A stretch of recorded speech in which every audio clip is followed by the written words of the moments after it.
All right, shalom, shalom. It's Brother Ataz here with Israel. As always, before I get started, giving all honor and glory to Yahweh, Bashem Yahushai, Bashem Kakwadash. Double honors to the elders and apostles of Great Millstone. Today we can go into Amos chapter 6, going into the Hebrew. So Lord willing, you're edified. Give all honor and glory to Yahweh, Bashem Yahushai, Bashem Kakwadash. Double honors to the elders and apostles of Great Millstone. Let's get right into it, right? So we're going to look at the summary of this chapter, which this chapter isn't really going into necessarily future prophecy, but again, these are things that you can take out and compare and contrast with the doings and happenings in the modern day world, right? Now let's look at the chapter summary, like it says here. This is from BibleHub.com, right? Just split up in three different parts. You have the first part, which is verses 1 to 3, which is you got to keep in mind, Prophet Amos was he was prophesying against the northern kingdom for the most part, and but this chapter you can compare it to what is what we are speaking in these latter days, right? Towards the whole house of the nation of Israel, which consists of you Negroes, Latinos, Native Americans, and so like I said, this is split up into three parts. First part speaks about what? The warning, like it says here, to the complacent, verses 1 to 3. You have also uh, the second part, verses 4 through 6, speaks on the luxurious life, right? Because you have particular Roman customs that you see going on in America, Babylon, Great today, right? Things like fast food, instant, what is it?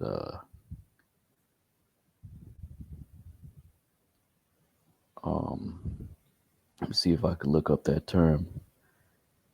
Um, let's see.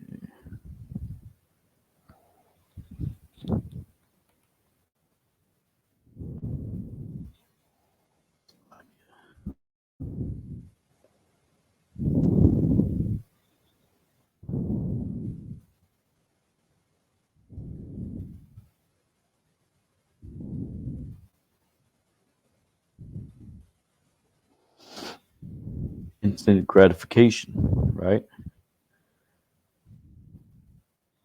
You have via technology, via particular customs, like I said, right? Things like fast food, things like banqueting, revilings, which you see happening in these latter days. You see social media, YouTube, right? And we live in the age of technology where everything is at an instant click, right? So you can find particular information, and there is no excuse in these last days, right, to not be informed of what is going on in the throughout the whole earth, because via Esau, Edom, and the blessing that the Lord gave him, which is not just a sword, but the ability to um, create particular um, means of forwarding information throughout the earth, right? Via the World Wide Web, right, which is a gift and a curse to unto Esau Edom, because scriptures say that what? That his own tongue shall fall upon him, meaning that's in the book of Psalms. That's meaning that some of his own people will call, uh, will testify against his works, that they are not good, right? And so this is what you see. We're in the age of instant gratitude, banquetings, revilings, which is this is what this chapter is touching on, right? So let's type that in.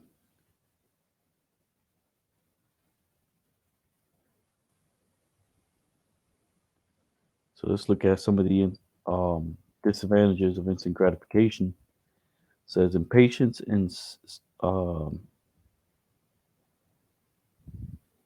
the age where everybody is largely accessible, our environment has become one where it encourages instant demand. Consequently, instant gratification, a mindset of wanting something at the exact moment of wanting it, um, right? Which you see particular videos, World Star Hip Hop, you see scuffles and fights because, right, Jake has been brainwashed with the that mindset of if I don't get it now, Hmm. right, then I got to do something about it, right? Which is off, and that's what the Esau Edom pushes throughout the whole earth, right? There's that mindset, that instant gratification, that right. Let's look at this article from CNN, which says, let's go into this custom of banqueting in the ancient Roman Empire. It says lying down and vomiting between courses. This is how ancient Romans would feast. Right? You have a visual here. You have right, and we'll touch on the chapter that word for banqueting, which is mazarach or marazach, which is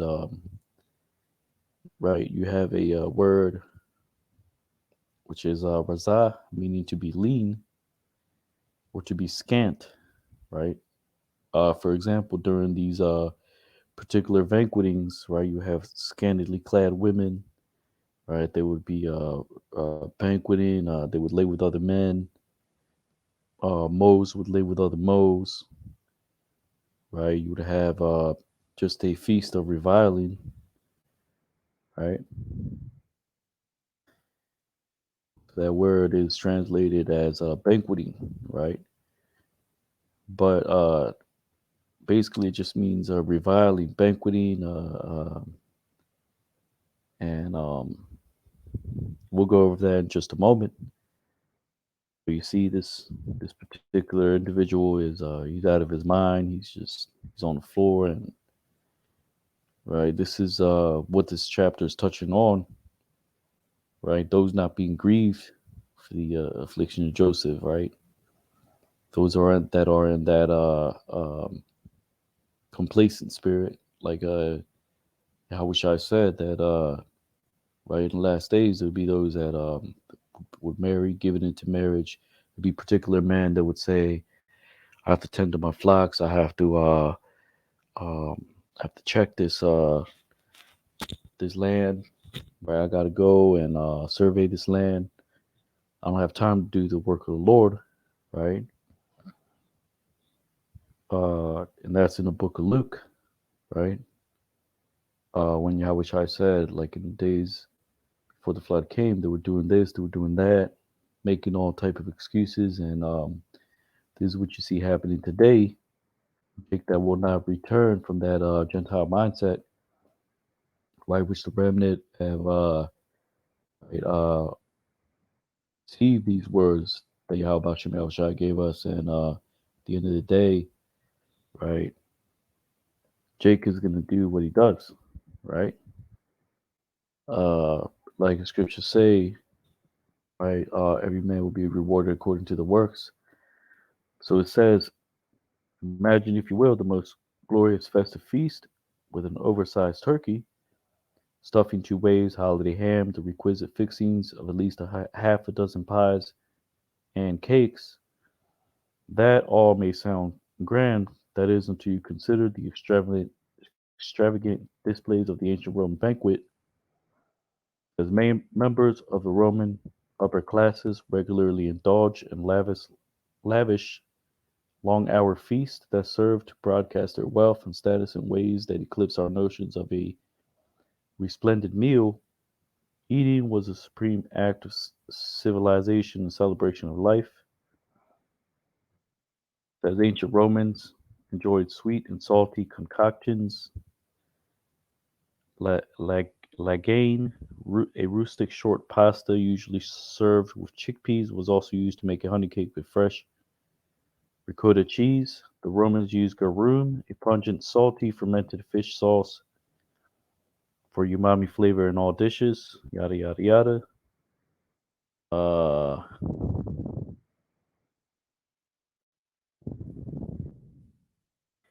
there's game meat such as venison, wild boar, rabbit, and pheasant, along with seafood like raw oysters, shellfish, and lobster, which are some of the pricey foods that made regular appearances at the Roman banquet. Which this is what Esau Edom pushes today. That everything that you go to these fast food, particular restaurants, right? They're um, what is promoted is things like a some ham biscuits or some sausage, right? Like you go to particular fast food places that on their discount menu, you see what abominations, sausage biscuit with bacon and right, which the Lord said that stuff is unclean, right? Why? Because it's not good for you. You get things like um, gout and this particular pork. The swine does not have sweat glands, right? They have particular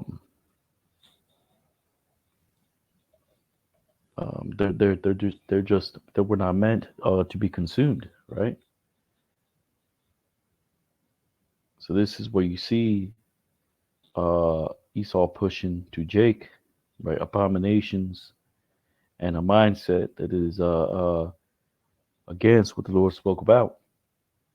So it says, what's more, hosts play the game of one upmanship by serving over the top exotic dishes like parrot tongue, stew, and stuffed dormouse, um, which let's read on down.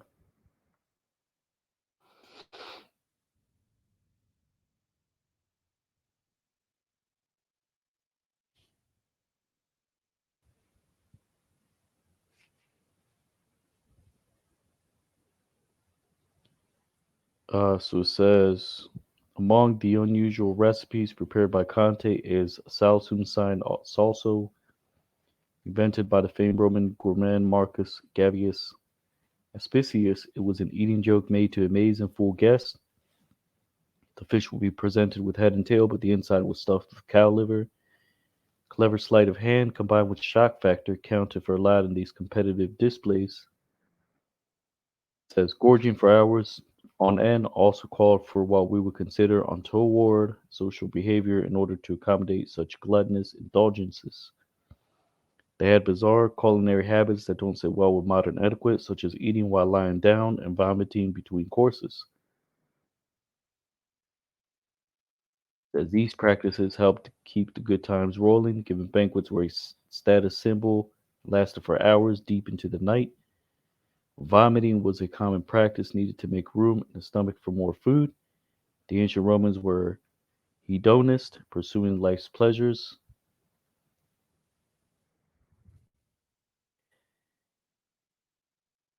So, reading on down, it says, it was in fact customary to leave the table to vomit in a room close to the dining hall. By using a feather, revelers would tickle the back of their throats to stimulate the urge to regurgitate. In keeping with their high social status, defied not by having to engage in manual labor, guests would simply return to the banquet hall while slaves cleaned up their mess. This is what Paul the Apostle did not take part in, right? Yeah, he was a free man in the Roman Empire, but he still kept the ways and the customs the laws of his forefathers, right? Which are the law, statutes, commandments, right? The practices and the high holy days and things that came with those particular observing of days and high holy days, right? So that's that mindset we're in today, and this chapter is what it touches on, right? The third part speaks about what the downfall of complacency, which says God declares that these people will be the first to go into exile. Their banquets and their lounging will be brought to an end. They'll be left desolate, even afraid to mention the Lord's name, which already happened. That's talking about the northern kingdom and ultimately the uh, uh, the tribes as a whole that went into captivity, right? And this already happened, right? Verse 11 and 14, which is just talking about the Lord throwing down these altars, uh, these particular places of worship, and ultimately casting off Jake as a whole, right? Now let's go right into it, into what this chapter speaks on. Um, so we got the prologue, and let's go to chapter 1.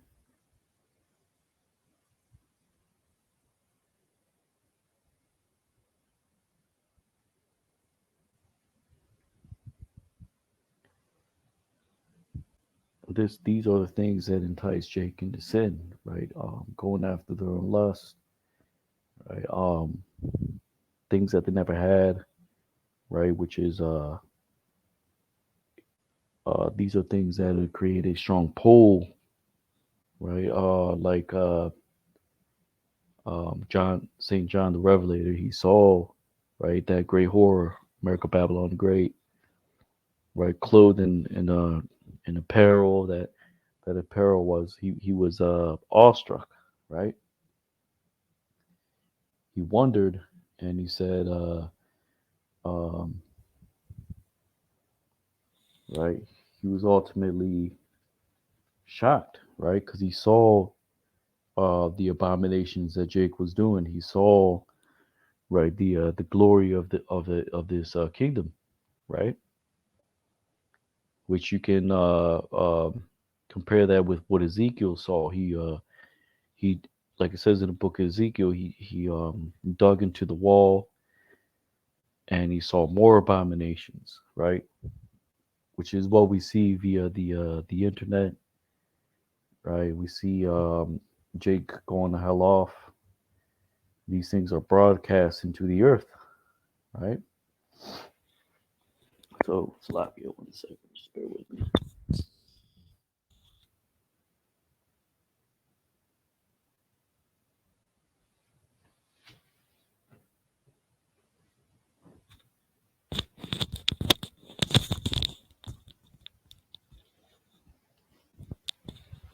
Just dropped my damn laptop. Um, so we don't got to get that verse right now, but basically those are the things that Ezekiel saw, right? He saw Jake turning it back to the temple, right, which you see happening today, right, which is representative of the remnant of the nation of Israel, which is the elect, right, that are prophesying the power spirit of Yahweh Hashem Yahushai, Bashem Kakwadash, all of these things that are transpiring, right, turning them back on the word of the Lord, right, casting it off, right, saying it is a thing of naught, right. What benefit does it give us, right? That mindset that you see being pushed through the earth, right? So let's go into verse 1, which says, woe unto those that are eased in Zion and trust in the mount of Samaria, and unto the chosen heads of the nations, and enter unto them the house of Israel. Right, the chosen of the nations. That's talking about right the particular leaders that were set up over these the tribes during that time. Right, you had princes, you had scribes, you had those um, organizing particular things as far as uh, the works of the temple, keeping up with the daily sacrifice, the Levites, Levitical priests, right? The counselors of the king and things of that sort, right? So these were particular men that were given a position over Jake, right? And Jake, this is who Jake sought, right? These particular men, right? Like it says, those that are at ease, right? Which you read about these accounts in the New Testament, right? Uh, the the Herodians, scribes, the Pharisees, that taught the people, but they were hypocrites, right? So it says, "Waya ha sha'an sha'anyam ba tazayawan waha batachian bahar shamarwan nakwabya rahashiath hagawayam wab awa laham bayath yasha'ala." That word batach means to trust. Sha'an, which there's a word sh- sha'ai na, which is shayan, which means lean, but this actually means to be at ease, right? To be quiet, to be right, or in silence, right? Naquab means to pierce, but it also means chosen in a sense, right? Particular men that were given a position to rule over Jake, right? Verse 2, cross over to Kalnah and see and go from there onto Hamath Rabbah, to Hamath the Great, and go down onto Gath the Philistines,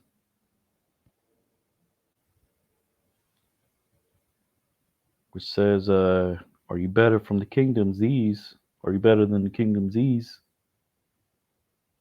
If if so, or Slakia, if great is their border, if their border is greater than your border," which says, Abarwa Kalna Wa Ra'awa Wa Lakwa Masham Hamath Rabbah Wa Radwa Gath Palashtayim Ha Tawabiim Manha Ma Malakath Ha Laha Aim Rab Gabal Gabalam Ma Gabalkum. These were particular regions. I believe that's in the Northern Kingdom. Right. So basically, Lord is saying, right, that you're not no better than these heathens, nations, right? Which you have when you read about Gentiles, you have particular nations that are actually outside of the nation of Israel, and then you have actual Gentiles of the nation of Israel, which have turned and followed the ways and customs of the other nations of the earth. So they came into a Gentile state of mind because of that. Verse 3 says,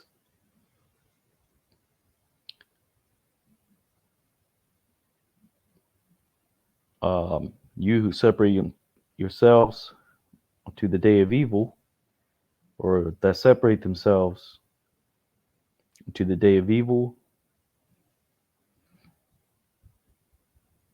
And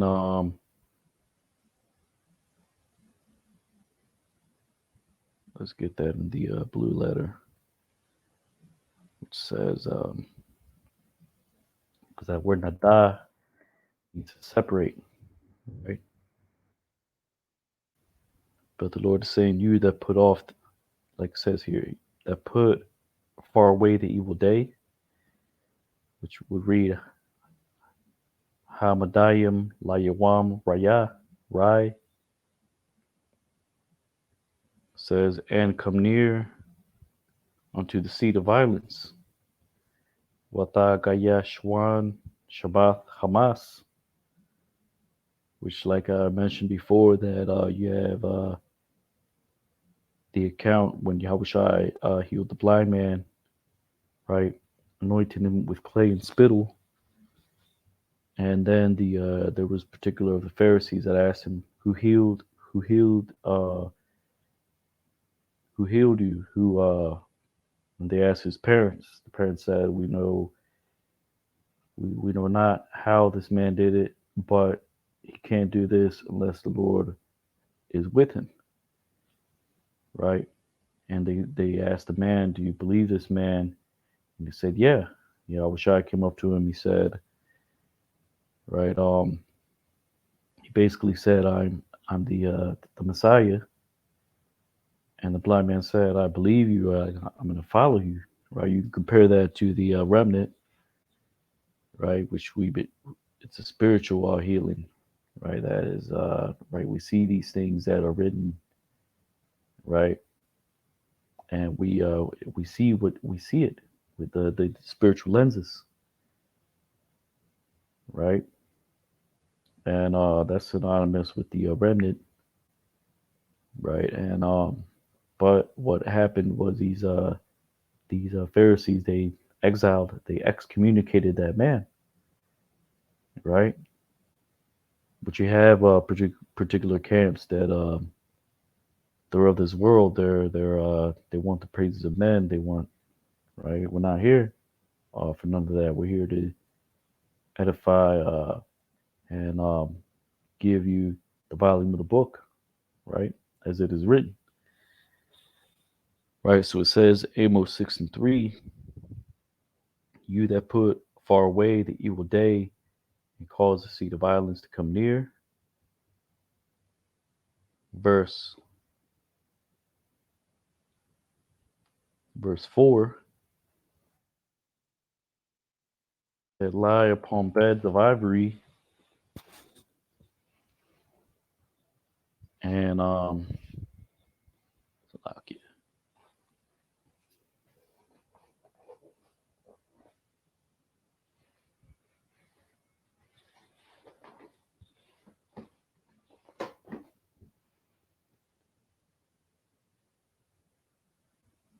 and stretch themselves upon their couches.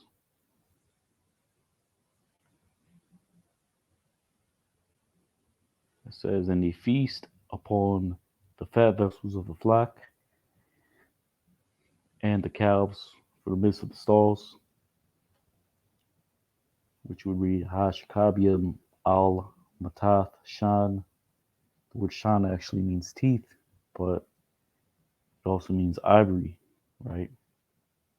Wa Sarakium al Arashthum Akalium Karium Ma Tazaan Wa Igalium Ma Thawak Ma Rabak. Which that word Sarach, it actually you read about that. Let's go into that actually.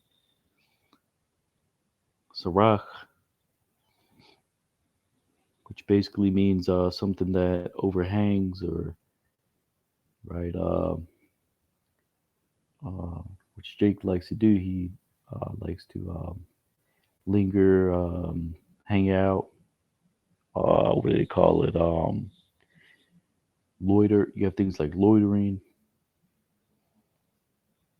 It means to extend, to stretch self, to go free, unrestrained.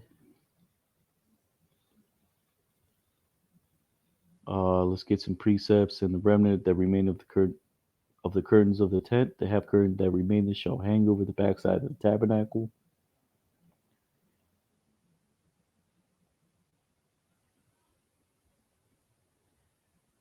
Jeremiah 49:7 concerning Edom, thus saith the Lord of hosts, is wisdom no more in Teman? Is counsel perished from the prudent? Is their wisdom uh, vanished, or you would say spent, like over? You have things that are called oversight, right? Let's get that real quick.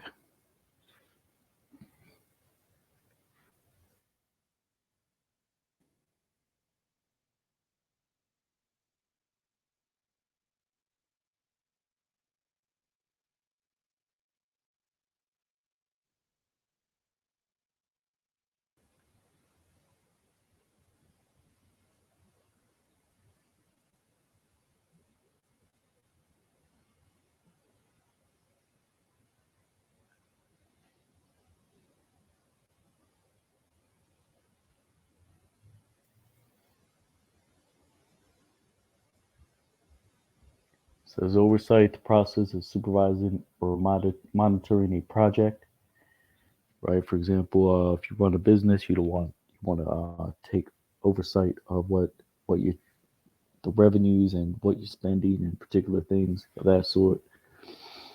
Um, so it just means to overhang, overlap, something that overlaps. Right? You have charts, you have ways of monitoring data, right? And what exceeds, right? Which is why it says here in Ezekiel 23:15, something that oversees. So this basically means just to overlap, right? Keep it simple, right? But in this sense, it means that stretch out upon their beds, right? The need of the vessels of fat, which says here on lambs from the flock, but that word kar, kawar, it just means vessel, right? Which you see when you cook particular make particular stews, you have a vessel and you boil the fillet the skin or whatever you have to do, right? And then you boil the meats in the liquid, and you have the liquid, you have the fat in it, right? You have the meat in there, right? It's basically a stew of whatever it is that you are preparing, right? It says, "And cows from the midst of the stalls," right? Which is where you get the word Rebecca from, which it just means let's get that real quick.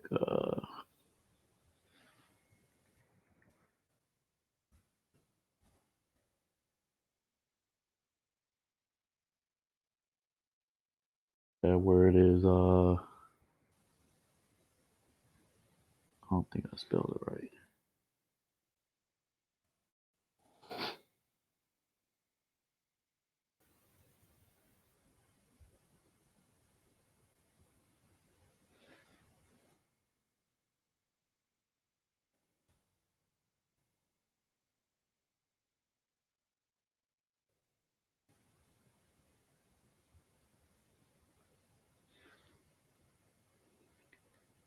Let's just go to Genesis 25.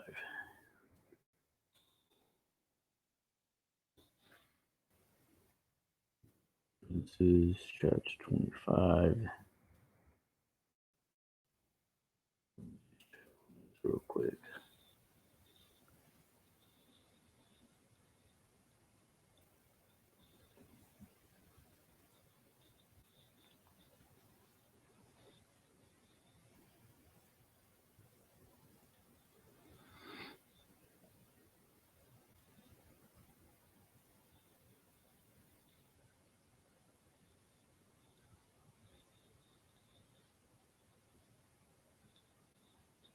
Strong's H7259,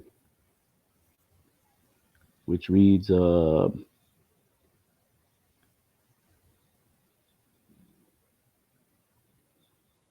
Ensnarer. That's not right.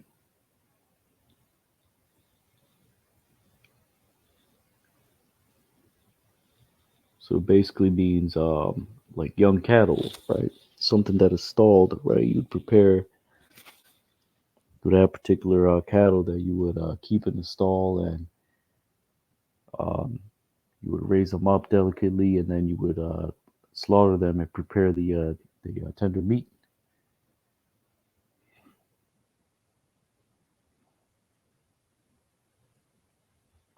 So let's go back.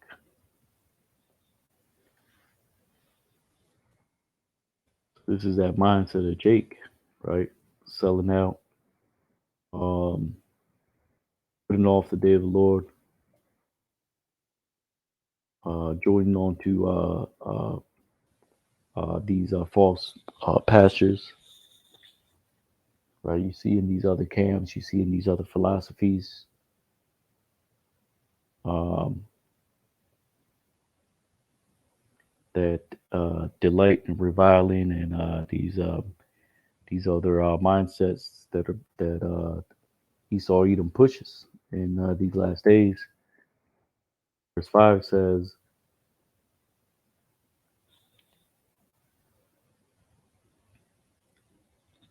let's go into the blue letter, which is the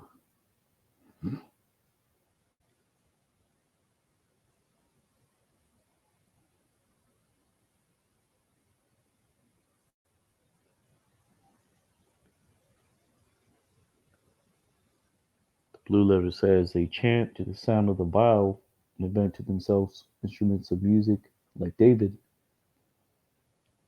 which that word parat means to chant or to hum, right? So it says, which chant upon the mouth of the viol like David, and imagine unto themselves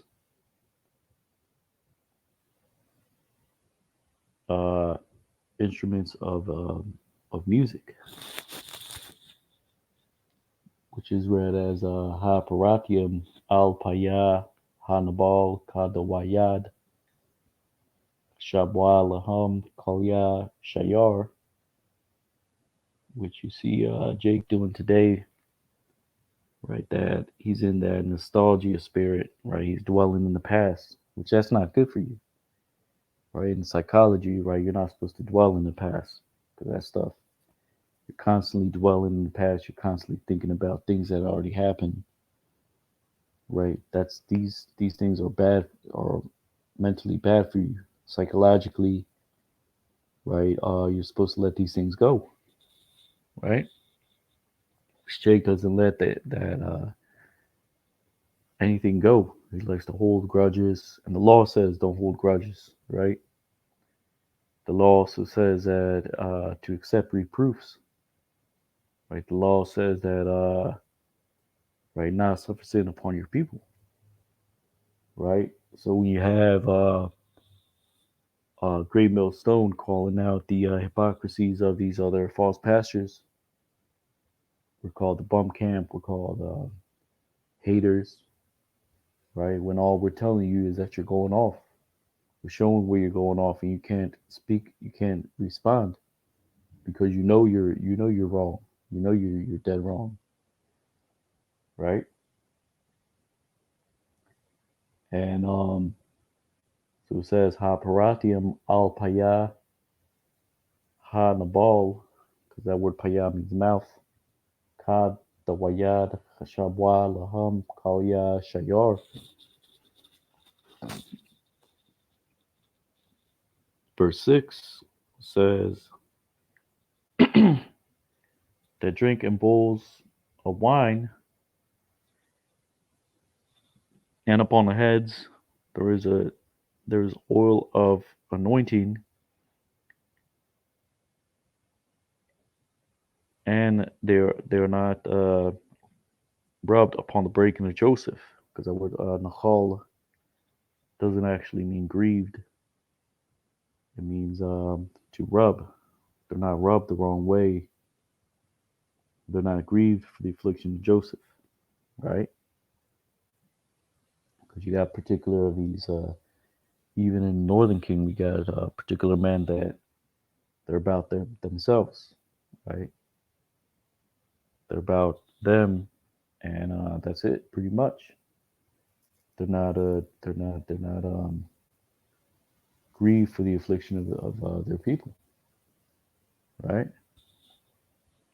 Um,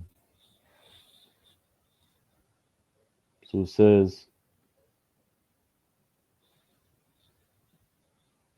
Hashathium Bama Zarakia Yayan Fa Ra'ashya Shamnyam Ya Mashachwa Wala'a Nahalwa Al Shabar Yabusap,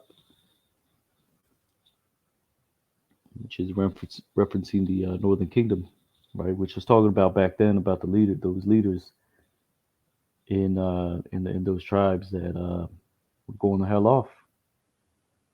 Like I said, no Northern Kingdom leader was in any way, shape, or form doing what the Lord said. Amos chapter 6 and verse 7. Surely now they shall be removed upon the head of the exile. Let's go to the blue letter,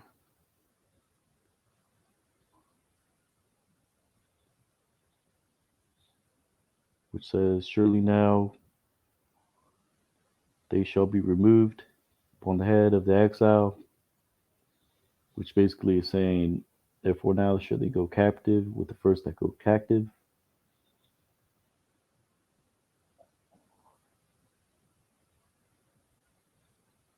Which reads Lakan, Itha, Yagalwa, Baraash, Galium,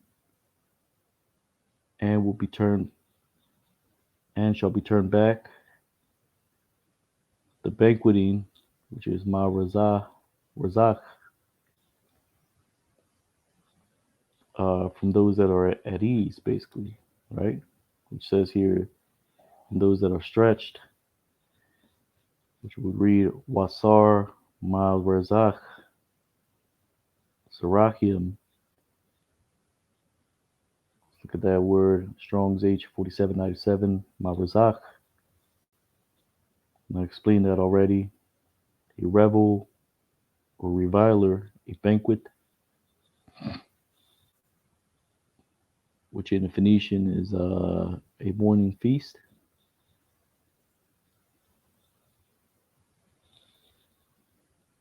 or simply a banquet, which happened back then, right? You got men that were at ease, right, and they were called unawares, and right, they thought the Lord was going to keep giving them that grace, which you see happening today. I mean, at the end of the day, right, the Quran must come in Jacob's trouble, martial law, these things are right. The majority are going to be at ease because that's part of Esau's snares. That's part of his the enticement that the great whore has, which is to be at ease, which like Elder Apostle Hall recently spoke about, right? These other camps and these other particular parts of the earth, right? They don't need salvation, right? Because the reason why the Lord is going to deliver the remnant on this side is because on this part of the earth is because there's things going on that the remnant are going to need to be delivered from, right? Which is the third woe, mainly martial law, the FEMA camps, and all these things, which is going to happen in America, Babylon the Great first, right?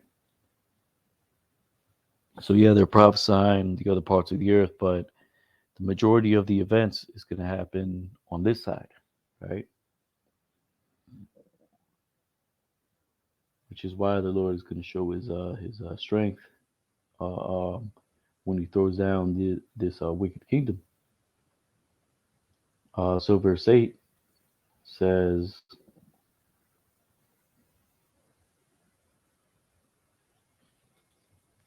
He has sworn the Lord God upon himself, saith the Lord, the God of hosts. I have abhorred unto the pride of Jacob, and their palaces I have hated, and I will shut out the city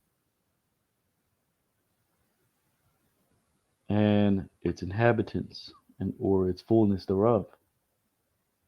To read Nashabai, Adanya Yahweh, Banapashwa, Naam Yahweh, Alahaya Tazabawath, Ma'ataab, Nakia, Ata, Gawan, Yaikwab, Wa Ramnath Yawa, Shana'ath Yah, Waha Sagarathaya, Ayar, Wa Mala'ah,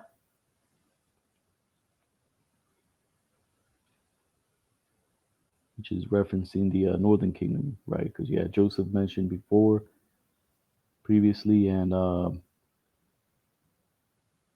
right, basically the Lord is saying He's tired of Jake's pride and his him being at ease, right? Verse 9, and it will come to pass, if there remaineth 10 men in the house one, they shall die. Wa haya im yathar wa aishara anashim babayath achad wa matwa, because that's what he did in that time, right? The northern kingdom was cast off, right? Verse 10 says, and if he bears an uncle unto the burnings,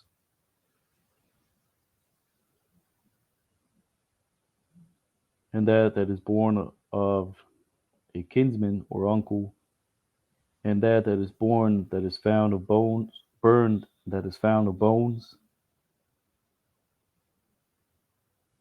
from a house, wa nasha'a wa dawalwa, hama sarapwa, laha taziya'a atazamyam, man habayah,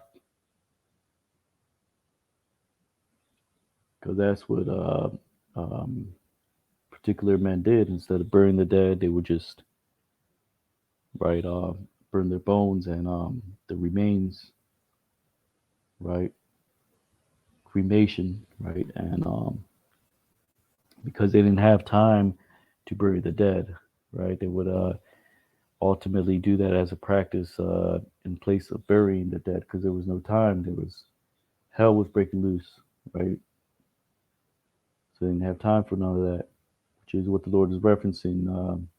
He's saying this is what's going to happen when the Northern Kingdom, when he destroys those particular lands and casts Jake to be exiled, or causes Jake to be exiled, and will say unto which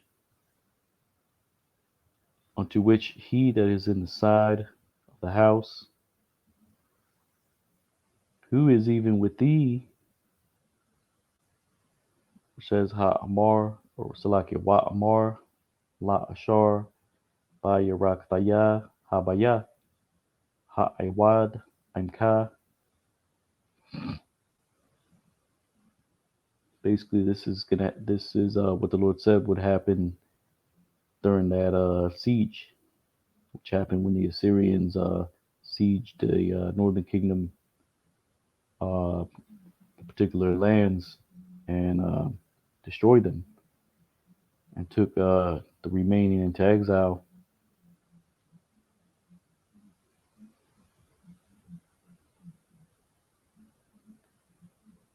And will say, "Pas," meaning an extremity, meaning there's nothing going. It's all they're all dead, right? Wa amar pas, and will say silence because he may not be caused to remembered, because there may not be a remembrance to mention upon the name of the Lord. Wa'amar has kaya laha zakyar basham Yahweh, like it says here, and if someone's kinsman who is to burn incense for one of the deceased comes to carry the remains out of the house and calls to the one at the rear of the house, are there any alive besides you? The answer will be no one. He will say, hush, so that no one may utter God's name. So in that day, they're not going to be able to talk specifics, right? Which already happened, right? Which the Lord is saying that they would say, right? Forget the Lord. We gotta get the dead. We gotta evacuate. We gotta do this. We gotta do that. Verse 11 says, because behold, the Lord hath commanded, and will smite the house great, to smash it, and the house small, to break it asunder. Because that word rasias, it actually means a drop, like a drop of water. But the Lord is going to shatter or smash the great house with the little house, right? Kaya hana Yahweh ma tazawa wahaka habayat hagadol rasiasim wahabaya hakwatan bakwayim.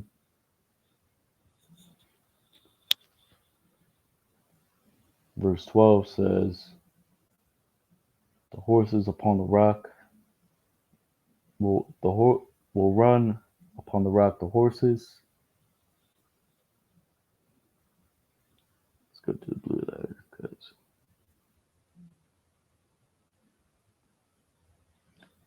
it says, shall he run upon the rock the horses if there is a plow upon the herds,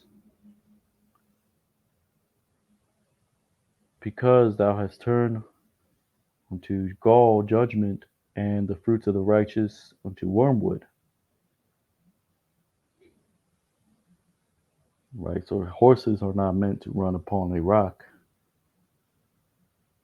Just like you can't plow with oxen upon a rock. The Lord is saying that Jake's going the hell off.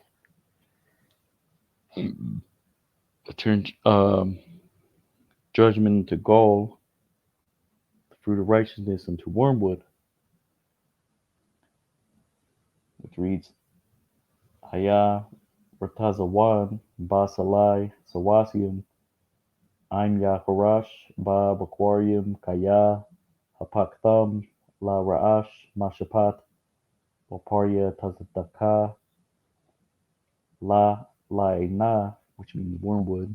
Ra'ash means gall. Sometimes you read it as Rash. Verse 13, which rejoice, and that which is not anything or a matter, which say, have we not upon our strength taken unto us horns? So this is what Jake says. He says, by my strength I did this, by my righteousness, because I'm slick, right? Ha shamachium la la'a dabar ha amarium ha la'a bachazak nawa the kwachnawa lanawa koranium. Horns just means strength.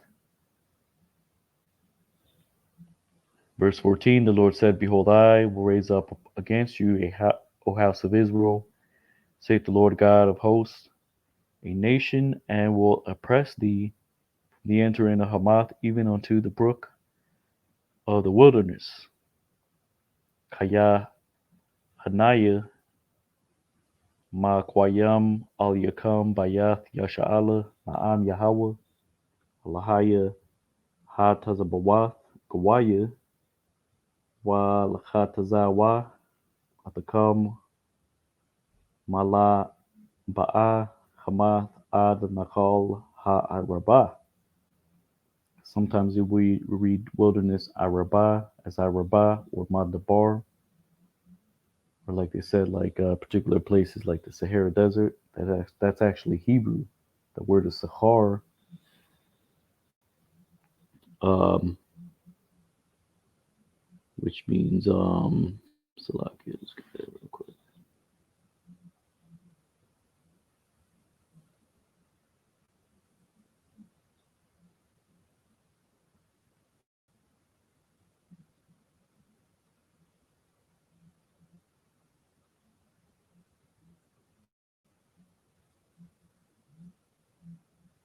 That word is Sahar, to go around or about, to travel about.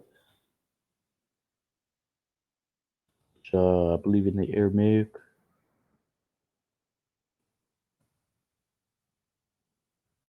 just means to go around, right?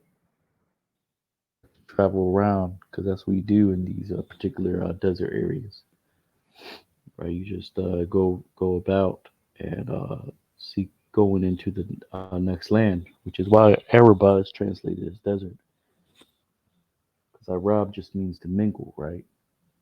Because you have the outskirts of a city.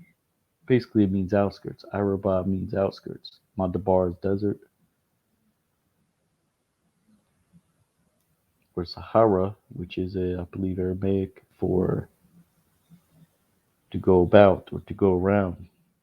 Right? When traveling from city to city, you go around particular areas where there's desert and right, so on and so forth. Right. So that's pretty much it. Lakataza, that just means to oppress. And that nation was the Assyrians, right? Which there's the modern day Assyrian is Esau Edom, right? And the nations as well, because they go by order, right? Psalms 83, you have Esau, you have the Ishmaelites, you have um, the Hamites, you have the Moabites, Ammonites, so on and so forth. So with that is Amos chapter 6, going to the Hebrew. This brother Yatazadak, hero of Israel. And as always, Lord willing, you ratified, giving all honor and glory to Yahweh, Bashim Yahushai, Bashem Kakwadash, double honors to the elders and apostles, a great millstone. Kwame Shala, Abad Babal, Shalom.